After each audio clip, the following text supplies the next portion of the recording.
ভাইজান, ও ভাইজান, একটু খারান না। এই শীতের রাইতে এমন কুয়াশার মধ্যে মানুষ তো দূরের কথা, পেট নিয়ে তো ঘর থেকে বাইর হইব না। আমরা কই যাইতাছি? পেট নির্গরের খবর তোরে কে দিল রে রতন? তুই কি পেট নির্লগে আড্ডা মারস নাকি?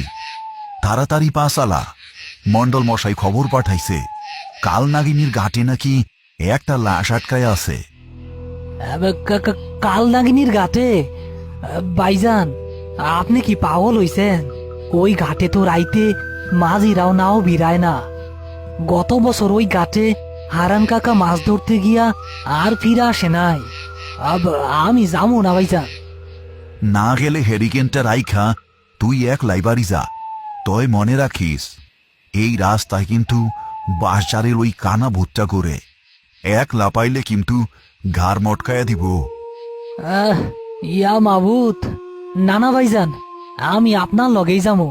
তয় ভাইজান, লাশ তো জলেই ভাসে, এইটার লাগে আমাকে এত রাইতে যাওয়ার কি দরকার? দরকার আছে বইলাই তো ডাকছে। মন্ডল মশাইয়ের লোক কইল লাশটা নাকি গত 2 দিন ধইরা ওই একই জায়গায় ভাসতাছে। স্রোত আছে, তাও ভাইসা যায় না, পারেও আসে না। মনে হইতাছে কেউ তার পা দইরা জলের নিচে টাইনা রাখছে। তারা ঘাটে এসে পৌঁছালো। নদীর জল কুচকুচে কালো। ঘাটের কাছে একটা পুরনো বটগাছ ডালপালা ছড়িয়ে আছে। মন্ডল মশাই এবং আরো 2-3 জন গ্রামবাসী ভয়ে ভয়ে দূরে দাঁড়িয়ে আছে। করিম ও রতনকে দেখে তারা সামনের দিকে এগিয়ে এলো। হ্যাঁ, বাসাইলা করিম, তুমি না আসলে আজ রাইতে গ্রামের কেউ শান্তিতে ঘুমাইতে পারতো না। ঘটনা কি মন্ডল মশাই? লাশ কার? কিছু বুঝবার পারলেন? না গো, মুখ তো দেখা যায় না, উপর হইয়া ভাসতাছে। কিন্তু ভয়ের কথা ওইটা না। ভয়ের কথা হইল বিকেলে আমার লগি দিয়া লাশটা পারে টানার চেষ্টা করছিল, কিন্তু লগি সোয়ানোর সাথে সাথে লাশটা নাকি জলের তলায় গিয়া আবার একটু দূরে ভাইসা উঠে, জ্যান্ত মানুষের মতো লুকাচুরি খেলতাছে। উস্তাদ, কামটা তো সুবিধার মনে হইতাছে না। এইটা নির্ঘাত জলের ভূত। চলেন, চইলা যাই। রতন, চুপ কর। জলের ভূত বইলা কিছু নাই। কোনো ডালের লগে হয়তো শার্ট আটকায়া গেছে। রতন, ওই ছোট ডিঙি নৌকাটায় ওঠ, লগিটা নে হাতে, আমি লাশ তুই লামতাছি। করিম আর রতন ডিঙি নৌকা নিয়ে লাশের দিকে এগিয়ে যাচ্ছে। হ্যারিকেনের আলো জলের ওপর কাঁপছে। কয়েক হাত দূরে লাশটা উপর হয়ে ভেসে আছে, গায়ে একটা ছেঁড়া ফতুয়া। পরিবেশ একদম নিশ্চুপ, শুধু বৈঠা চালানোর ছলাৎ ছলাৎ শব্দ শোনা যাচ্ছে। রতন, নৌকা থামা, হ্যারিকেনটা ভালো কইরা লাশের দিকে ধর। আমি বাঁশের আকড়া দিয়া লাশের জামাটা বাজাইয়া টান দিব, তুই শক্ত কইরা বইসা থাকিস। উস্তাদ, আমার বুকের ভিতর কেমন জানি করতাছে। লাশের গা দিয়া পচা গন্ধের বদলে কেমন একটা পোড়া পোড়া গন্ধ আইতাছে, খেয়াল করছেন? গন্ধটা তো অদ্ভুত। আচ্ছা, যাই হোক, বিসমিল্লাহ। করিম বাঁশের মাথায় লাগানো লোহার আকড়াটা দিয়ে লাশের ফতুয়াটা আটকে নিজের দিকে টানতে শুরু করলো। লাশটা নৌকার একদম কাছে চলে এসেছে। করিম লাশের কাঁধ ধরে তাকে সোজা করে নৌকায় তোলার চেষ্টা করছে। ঠিক সেই মুহূর্তে একটা ভয়ঙ্কর ঘটনা ঘটল। যে লাশটা এতক্ষণ নিথর ছিল, তার একটা বরফের মতো ঠান্ডা হাত হঠাৎ করেই জলের নিচ থেকে উঠে এসে করিমের ডান হাতটা শক্ত করে চেপে ধরল। লাশের মুখটা ধীরে ধীরে জলের উপর ভেসে উঠল। চোখ দুটো খোলা, কিন্তু চোখের মনি বলতে কিছু নেই, পুরোটাই টকটকে লাল। আর তার ঠোঁট দুটো ফুঁড়ে বেরিয়ে এসেছে দুটো অস্বাভাবিক বড় দাঁত। এত তারা কিসের রে করিম? আমার সাথে একটু জলেই থাক না। উস্তাদ, উস্তাদ গো! নৌকাটি প্রচন্ড জোরে দুলছে।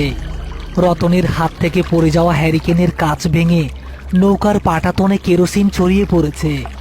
সেখানে দপদপ করে ছোট্ট একটা আগুন জ্বলে উঠল। সেই লালচে আলোয় লাশের বিকৃত মুখটা আরো ভয়ঙ্কর দেখাচ্ছে। লাশের বরফ শীতল হাতের চাপে করিমের মনে হচ্ছে তার হাড় গুঁড়ো হয়ে যাবে। রতন ফিল্লাবি না, লগিটা নে, লগি দিয়া ওর মাথায় বাড়ি দে। উস্তাদ গো, আমি পারুম না। ও চোখ দেখছেন, ও তো মানুষ না, ও তো রাক্ষস। আমারে মাফ করে দেন উস্তাদ, আমি লাভ দিয়া সাঁতরাইয়া চলে যাবো। চুপ কর হারামজাদা, এই রাইতে সাঁতরাইলে এই জলের ভুত্তর পা চাইপা ধইরা পাতালপুরিতে নিয়ে যাইব। লগি না ধরলে আমি নিজেই তোরে ধাক্কা দিয়া ফালাইয়া দিমু। রতন ভয়ে চোখ বন্ধ করে বাঁশের লগিটা হাতে নিল এবং আন্দাজে একটা বাড়ি মারল। কিন্তু বাড়িটা লাশের মাথায় না লেগে করিমের কাঁধের কাছে লাগলো। আহ, আরে গাধা, আমারে মারতাছস কেন? সাইডা দে, তোর কিচ্ছু করতে হইব না। করিম বুঝতে পারল এই অপশক্তির সাথে গায়ের জোরে পারা যাবে না, বুদ্ধি খাটাতে হবে। তার মনে পড়ে গেল পুরনো দিনের এক অভিজ্ঞতার কথা। কালো জাদুতে ভর করা লাশ লোহা আর আগুন ভয় পায়। করিম তার বাঁ হাতে নৌকার পাটাতনে জ্বলতে থাকা কেরোসিনের আগুন থেকে একটা জ্বলন্ত কাঠের টুকরো তুলে নিল। তুই জ্যান্ত না মরা আমি জানি না, তয় করিমের হাত ধইরা এই জীবনে কেউ পার পায় নাই। নে, খাই যা। করিম জ্বলন্ত কাঠের টুকরোটা লাশের সেই লাল চোখের দিকে চেপে ধরল। আগুন লাগার সাথে সাথেই জলের ওপর ছ্যাদ করে একটা বিকট শব্দ হলো। লাশটা কোনো মানুষের মতো নয়, বরং একটা বন্য পশুর মতো হিসি শব্দ করে উঠে বসল এবং তার হাতের মুঠোটা আলগা হয়ে গেল। রতন, বইটা আমার, জলদি পাড়ের দিকে টান। রতন জীবন বাজি রেখে চোখ বন্ধ করে পাগলের মতো বৈঠা মারতে শুরু করলো। নৌকা তীব্র বেগে পাড়ের দিকে এগুতে থাকলো। পেছনে তাকাতেই করিম দেখল লাশটা জলের ওপর সোজা হয়ে দাঁড়িয়ে আছে। তার অর্ধেক শরীর জলের নিচে, বাকি অর্ধেক ওপরে। সে নৌকার দিকে তাকিয়ে একটা বীভৎস চাপা হাসির শব্দ করছে। নৌকা পাড়ে এসে সজোরে ধাক্কা খেল।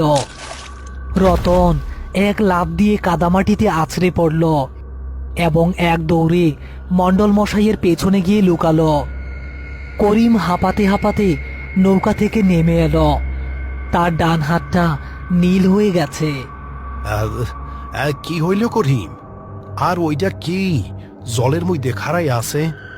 আমার তো দেখা আটটা শুকাইয়া যাইতেছে।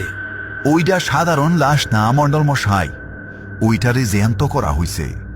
আমি ওর গা দিয়া পচা গন্ধ পাই নাই, পাইছি ধুনো আর চিতার ছাইয়ের পোড়া গন্ধ। কেউ হয়তো খুব শক্তিশালী কালো জাদু কইরা এই লাশটার এই ঘাটে পাহারাদার বানায় রাখছে। পাহারাদার? কিন্তু পাহারাদার তো জ্যান্ত মানুষ হয়, মরা মানুষ পাহারা দিব কেমনে? আর কারেই বা পাহারা দিব? হ্যাঁ, এইটাই তো আসল রহস্য রে রতন। কেউ হয়তো চায় না এই কালনাগিনীর ঘাটে রাইতের বেলা কোনো মানুষ আসুক। নিশ্চয়ই এই জলের তলায় এমন কিছু লুকানো আছে যেটা কেউ দেখা ফেলুক, তা অপরাধীরা চায় না। হঠাৎ নদীর জল প্রবল বেগে তোলপাড় হতে শুরু করলো। ছলাৎ ছলাৎ শব্দে সেই লাশটা জলের ওপর দিয়ে ঘেঁষতে ঘেঁষতে নদীর পাড়ের দিকে আসতে থাকলো। তার চোখ দুটো দিয়ে যেন আগুন জ্বলছে। গ্রামের লোকেরা ভয়ে যে যার মতো উল্টো দিকে দৌড় দিল। শুধু করিম শক্ত হয়ে দাঁড়িয়ে আছে। রতন, পালাবি না, তুই আমার ডান হাত। আমারে ওই লোহার শিকলটা দে, যেইটা দিয়া নৌকা বাতা থাকে। জলদি। রতন এবার আর না পালিয়ে কাঁপতে কাঁপতে নৌকার মোটা লোহা দিয়ে তৈরি নৌকনের শিকলটা করিমের হাতে তুলে দিল। লাশটা কাদামাখানো শরীর নিয়ে ডাঙায় উঠে এসেছে। তার মুখ থেকে সেই গড়গড় শব্দটা বের হচ্ছে। সে সোজা করিমের দিকে হাত বাড়িয়ে তেড়ে আসছে। আইস তোর জাদুর শিকড় আমি উপরা মুফাইতান। বিসমিল্লাহ। লাশটা করিমের উপর ঝাঁপিয়ে পড়ার ঠিক আগ মুহূর্তে করিম অত্যন্ত ক্ষিপ্রতার সাথে লোহার শিকলটা লাশের গলায় পেঁচিয়ে ধরল। লোহা ছোঁয়ার সাথে সাথেই লাশটার শরীর থেকে ধোঁয়া বের হতে শুরু করলো এবং সে ছটফট করতে থাকলো। রতন, ওর পা দুইটা ধর, ওরে জলের দিকে যাইতে দিস না। জল পাইলে ও আবার শক্তি পাইব। আচ্ছা উস্তাদ, ধরেন। রতন গিয়ে লাশের পা দুটো শক্ত করে চেপে ধরল। লাশের লাথিতে রতন দুইবার ছিটকে পড়ে গেলেও আবার এসে পা জাপটে ধরল। করিম শিকল দিয়ে লাশটাকে মাটিতে চেপে ধরে তার শরীরটা পরীক্ষা করতে থাকলো। হঠাৎ তার চোখ গেল লাশের গলার পেছনের দিকে। ঘাড়ের ঠিক নিচে একটা কালো রঙের বড় লোহার পেরেক অর্ধেক ঢোকানো আছে, যার মাথায় লাল সুতো পেঁচানো। পাইছি, এইটাই সেই শয়তানি জিনিস। রতন, শক্ত কইরা ধর। করিম তার গায়ের সমস্ত শক্তি দিয়ে লাশের ঘাড়ের সেই পেরেকটা ধরে এক হেঁচকা টানে তুলে আনলো। পেরেকটা ওঠার সাথে সাথেই একটা বিকট শব্দে চারপাশের বাতাস যেন কেঁপে উঠল। লাশের শরীরটা একটা বড় ঝাঁকুনি দিয়ে একদম নিস্তেজ হয়ে মাটিতে পড়ে গেল। তার লাল চোখ দুটো ধীরে ধীরে সাধারণ মরা মানুষের মতো ঘোলাটে চোখে পরিণত হলো। মুখ থেকে পিশাচের সেই আভাটা ধীরে ধীরে মুছে গেল।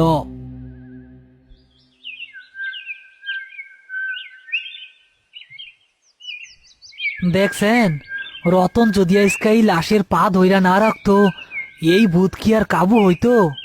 উস্তাদ তো খালি পেরেক তুলছে, আসল কাম তো আমি করছি নাকি? হ, তুই তো একেবারে বাঘের বাচ্চা রতন। রাইতে তো ভয়ে প্যান ভিজায়া ফালানোর দশা হয়েছিল তোর।